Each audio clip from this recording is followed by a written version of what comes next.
মোবাইলে গেমস খেলছিলেন এলাকার ছেলেরা। হঠাৎ রাতের অন্ধকারে ইব্রাহিমের বাড়িতে কথা বলতে গিয়ে বারবার মূর্ছা যাচ্ছেন বাবু মিয়া আকন্দ। স্বজনরা জানান, মঙ্গলবার সকালে হৃদয় কয়েকজন বন্ধুর সাথে বাড়ির বাবার সামনের থেকে বাড়ি থেকে ডেকে নিয়ে বন্ধু বান্ধব মিলে বাবার সামনেই দুনিয়া থেকে বিদায় করে দিল তার নিজের সন্তানকে। সুপ্রিয় দর্শক শ্রোতা, আসসালামু আলাইকুম। দেশে এবং প্রবাসে, দূরে এবং কাছে, যে যেখান থেকে আজকের এই ভিডিওগুলো দেখার জন্য প্লে করেছেন, সবাইকে আন্তরিক শুভেচ্ছা অভিনন্দন। দর্শক শ্রোতা, বগুড়াতে আরও একটি চাঞ্চল্যকর তথ্য, নতুন আরও একটি মৃত্যুর ঘটনা ঘটে গেল। বাবার সামনের থেকে ডেকে নিয়ে বন্ধুরা মিলে বাবার সামনে ছুরিতে আঘাত করে দুনিয়া থেকে বিদায় করে দিল তার নিজস্ব বন্ধু। ঘটনাটি বগুড়াতে কিসের জন্য ঘটেছিল?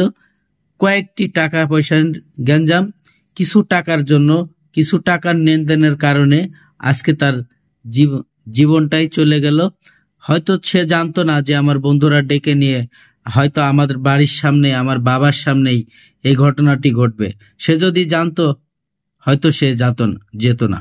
প্রিয় দর্শক, মাদক এবং ইয়াবা এবং মাদকাসক্তি এতটাই খারাপ যা বন্ধু বান্ধবকে আস্তে আস্তে নিঃশব্দ করে দেয় এবং প্রতিটা মানুষকেই যেমন পঙ্গু করে দেয়।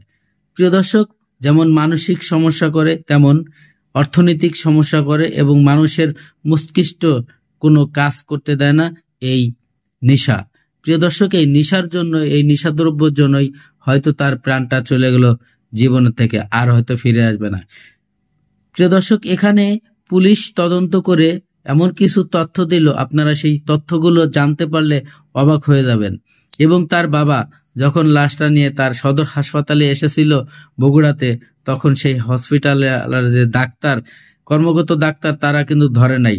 হয়তো তার বাবার অভিযোগ ছিল, যদি আমার ছেলেকে সঠিক চিকিৎসা দেওয়া হতো তাৎক্ষণিকভাবে, হয়তো আমার ছেলেটা আল্লাহ দিলে বেঁচেও যেতে পারত। প্রিয় দর্শক, এখানে সরকারি হসপিটাল ছাড়া সাধারণত এই সমস্ত রোগী, আত্মহত্যার রোগী এবং মার্ডার কেসের রোগী ধরতে চায় না। এই হচ্ছে আমাদের বাংলাদেশের বিশাল বড় একটি সমস্যা। কিন্তু হয়তো তারা জানতো, এটা বুঝতে চায় না যে এই রোগীটা খুবই ইমার্জেন্সি, সে যেভাবেই হোক তাকে বাঁচাইতে হবে, সে তো একজন মানুষ। এই অনুভূতিগুলো তাদের মধ্যে নেই, যার জন্যই তার জলজন্ত তরতাজা একটি গোলাপ ফুল পৃথিবীর থেকে ঝরে চলে গেল। আর কি ফিরে আসবে?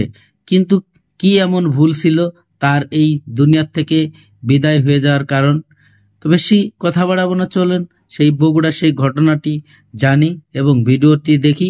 ভিডিওতে যাওয়ার আগে দর্শক, ছোট্ট করে একটি রিকোয়েস্ট করব, আপনি যদি আমার চ্যানেলে নতুন বন্ধু হয়ে থাকেন, ভালো লাগলে চ্যানেলটিকে সাবস্ক্রাইব করে রাখবেন, ভিডিওগুলো লাইক, কমেন্ট, শেয়ার করে দিয়েন।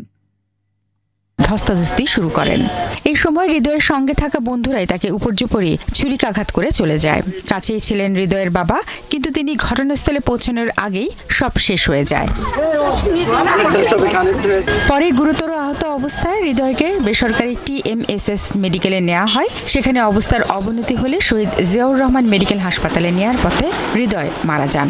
দৌড়াদৌড়ি করে আবার সেখানেও নিল না, সেখান থেকে নিয়ে এলাম মেডিকেল আছে, আবার চল আধা ঘন্টা আসলো, কেউ চিকিৎসা বল করলো না। আরে চিৎকার করে বললো, স্যার আবার চলো স্যার, কিন্তু কেউ দেখলো না। আমার চল ঢুকে ঢুকে মরে গেল, ঢুকে ঢুকে আবার চলটা ওখানে মারা গেল। আমি তারকে ধরা চাই এবং বিচারও চাই। তার আমরা সুস্থ একটা বিচার চাই, আমরা কঠিন বিচার চাই। এগুলো সন্ত্রাস, এগুলো নিশাখোর পাড়ার ভিতর বেশি হয়ে গেছে। পুলিশ বলছে, প্রাথমিকভাবে ধারণা করা হচ্ছে মাদক নিয়ে বিরোধের জেরে হৃদয়কে হত্যা করা হয়েছে। ঘটনায় জড়িতদের খুঁজতে অভিযান চলছে। হৃদয় এবং তার সাথে যারা ছিল বন্ধু বান্ধবী, তারা মাদকের সাথে সম্পৃক্ত প্রাথমিকভাবে জানা যায়। তো বিষয়টি আমরা আরও খতিয়ে দেখছি, পরবর্তীতে বিস্তারিত তদন্তে এর মূল রহস্য জানা যাবে। নিহত হৃদয় বগুড়া শহরের একটি কাপড়ের দোকানে সহকারী সেলসম্যান ছিলেন।